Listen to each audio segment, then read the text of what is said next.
Salut tout le monde et bienvenue dans cette revue de presse. On démarre avec le show du PSG face à l'Atlético de Madrid. Début de Coupe du Monde des clubs parfait pour Paris qui a écrasé l'Atlético 4-0 à Los Angeles sous une chaleur étouffante. La tournée des étoiles écrit l'équipe. Un clin d'œil à la Cité des Anges mais surtout au récital parisien qui continue, même de l'autre côté de l'Atlantique. Ce PSG-là est toujours injouable comme l'écrit le journal Le Parisien. À aucun moment l'Atlético n'a été en mesure d'inquiéter Paris. Si le PSG a beaucoup de force, le milieu est sûrement son atout numéro 1. Fabien Ruiz et Vitinha ont encore marqué hier. Promesse tenue donc pour Luis Enrique qui avait assuré que tout le monde marquerait plus avec le départ de Kylian Mbappé. Justement, le Portugais a été élu homme du match. Une rencontre XXL de plus que ne manque pas de souligner le journal O Jogo. Même en Espagne, on préfère parler de la nouvelle grosse performance du PSG plutôt que de la déroute de l'Atlético.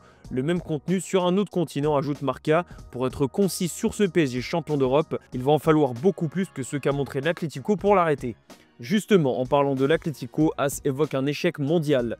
Des semaines que le club madrilène annonce prendre au sérieux cette Coupe du Monde des clubs afin de décrocher un titre cette saison. Sauf qu'hier soir, on n'a vu que le mauvais visage des colchoneros, cauchemar américain mais surtout cauchemar tout court. L'Atlético n'a jamais inquiété le PSG qui n'a même pas eu besoin de forcer. Une performance décevante qui se traduit par celle des Français. Antoine Griezmann a été invisible offensivement. Clément Lenglet lui a beaucoup souffert avant de se faire exclure en fin de rencontre. On a fait un match catastrophique sur tous les plans. Mais ça n'empêche pas Coquet de glisser un petit mot sur l'arbitrage. Ça tombe toujours dans le même sens, a lancé le capitaine de l'Atlético qui se plaint du but refusé à Julian Alvarez, du carton rouge de Clément Lenglet et du pénalty sifflé dans le temps additionnel. Diego Simeone lui a voulu être plus soft en expliquant qu'il ne fallait pas parler d'arbitrage, que le PSG avait simplement été au-dessus, une manière de calmer un peu la polémique alors que son équipe n'a jamais eu l'impression de pouvoir renverser ce match. Chez l'autre club madrilène, c'était le premier entraînement hier sur le sol américain. Le Real Madrid prépare sa rentrée avec Xabi Alonso et les recrues. L'objectif est clair, frapper fort dès cette Coupe du Monde des clubs. D'ailleurs, le nouvel entraîneur du Real n'a pas prévu de donner des passes droits à ses stars, notamment Mbappé et Vinicius. Selon la Cadena Ser, Alonso a fait passer un message. Ils vont devoir courir et défendre. Il sera intransigeant sur ce point-là et a prévu de mettre sur le banc les joueurs qui ne respecteront pas les consignes. On verra déjà un premier aperçu dans les prochaines semaines. Le Barça, lui, n'a pas la chance de la disputer, donc il est focus sur son mercato.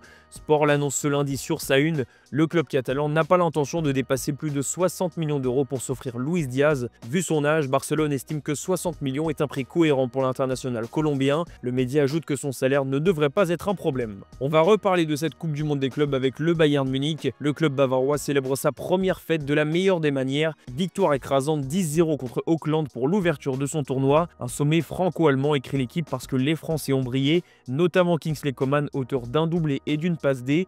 Doublé de buts et de passes pour Michael Olise, triplé pour Jamal Musiala. Bref, le Bayern a roulé sur le club néo-zélandais. Une déroute historique qui s'explique déjà par une chose. Auckland est un club amateur, donc forcément l'écart se fait ressentir. C'est effrayant pour le Daily Mirror qui ne veut pas remettre en cause la légitimité d'Auckland, mais qui ouvre le débat sur la pertinence d'un tel match vu l'écart colossal entre deux équipes qui ne vivent pas du tout dans le même monde. On frôle déjà le ridicule, note de son côté le Corriere dello Sport. Forcément 10 buts d'écart dans une telle compétition, c'est du jamais vu et ce match laissera sans aucun doute des traces. En filant d'Angleterre où Ryan Cherki a parlé très directement aux médias, il a été cash sur sa rancune récente avec Manchester United qui avait éliminé l'OL en Ligue Europa. J'attends le match pour les tuer, a lancé le nouveau joueur de Manchester City. Cherki a aussi évoqué le Ballon d'Or, un objectif atteignable maintenant qu'il a signé chez un cadre européen. Regardez Rodri, il a gagné le Ballon d'Or ici à Manchester City, donc c'est clair qu'avec City c'est possible et je suis ici pour ça. En tout cas, Ryan Cherki a fait des heureux dans l'effectif, notamment Ilkay Gundogan qui se réjouit du mercato réalisé par son club avec les arrivées de Tijani Reinders et Ryan Cherki dans le secteur offensif. Manchester City prépare l'avenir et ambitionne déjà de rebondir sur cette Coupe du Monde des clubs. Cole Palmer lui aussi voudra briller. Le Daily Mirror parle du joueur de Chelsea comme un joueur qui doit prouver qu'il fait partie des meilleurs du monde. Après avoir montré son talent en première ligue, Cole Palmer a l'occasion de montrer à tout le monde qu'il peut rivaliser avec les plus grands. On va finir cette revue de presse en Italie avec l'officialisation hier de Gennaro Gattuso en tant que sélectionneur de la squadra Azzurra. L'Italie se prépare à gronder avec l'arrivée de Rino. L'Italie est à lui, mais Gattuso sait qu'il sera très attendu. L'objectif suprême est de se qualifier pour la prochaine Coupe du Monde, puisqu'on rappelle que l'Italie n'a pas joué le mondial depuis 2014, soit 11 ans. Une éternité pour une nation qui en a déjà gagné 4. Gattuso devra aussi rajeunir l'effectif et transmettre son expérience. Bref, la tâche est énorme et son passé de coach peut inquiéter, mais l'Italie a confiance en sa légende. Côté mercato, l'AC Milan continue sa petite révolution.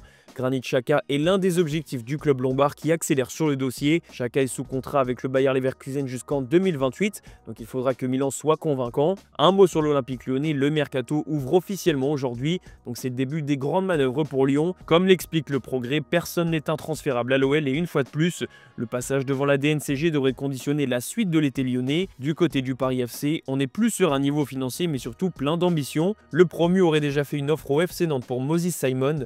On parle d'un montant de 5 millions d'euros, mais les Canaries en attendent au moins 10 de plus, surtout que l'Arabie Saoudite et la Turquie restent à l'affût. Bref, le Paris FC n'a pas fini de faire parler sur ce mercato estival. C'est la fin de cette revue de presse les amis, merci de l'avoir suivi et on se donne rendez-vous en fin d'après-midi pour le JT Foot Mercato.